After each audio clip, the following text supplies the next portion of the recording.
me just tell everybody that I have declared martial law for Mindanao.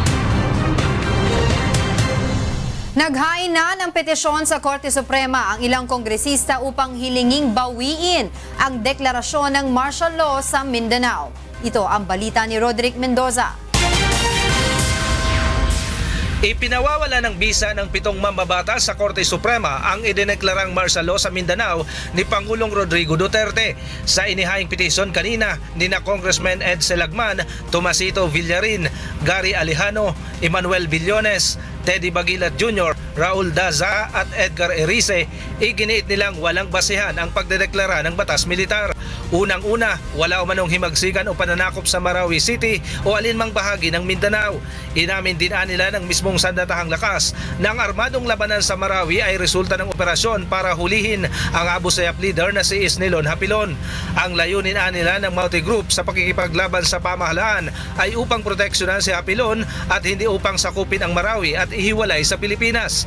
Mali-mali rin umano ang batayan ng ulat ng Pangulo tungkol sa martial law na isinumite sa Kongreso.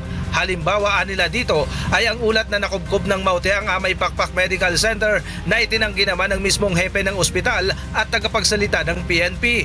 Nasunog din umano ang Marawi Central Elementary Pilot School, ngunit pinabulaanan ito ng DepEd. Iniulat din na pinugutan ng ulo ang hepe ng pulisya sa Malabang, Lanao del Sur, ngunit natuklasang buhay pala ito makalipas ang ilang araw. Depektibo rin umano ang deklarasyon ng martial law dahil wala itong rekomendasyon mula kay Defense Secretary Delfin Lorenzana o sa alinmang mataas na opisyal ng AFP. Ayon naman sa Malacanang, karapatan ng mga petitioner na dumulog sa Korte Suprema. That's a prerogative to do so. However,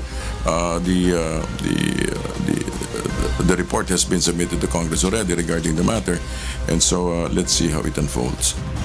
Pabor naman ng ilang senador na matalakay ang isyu sa Korte Suprema. Para makita talaga yung dahil madagdagan yung jurisprudence dyan sa martial law dahil ilang kaso pa lang ang na-decide mula nung naipasa yung 1987 Constitution.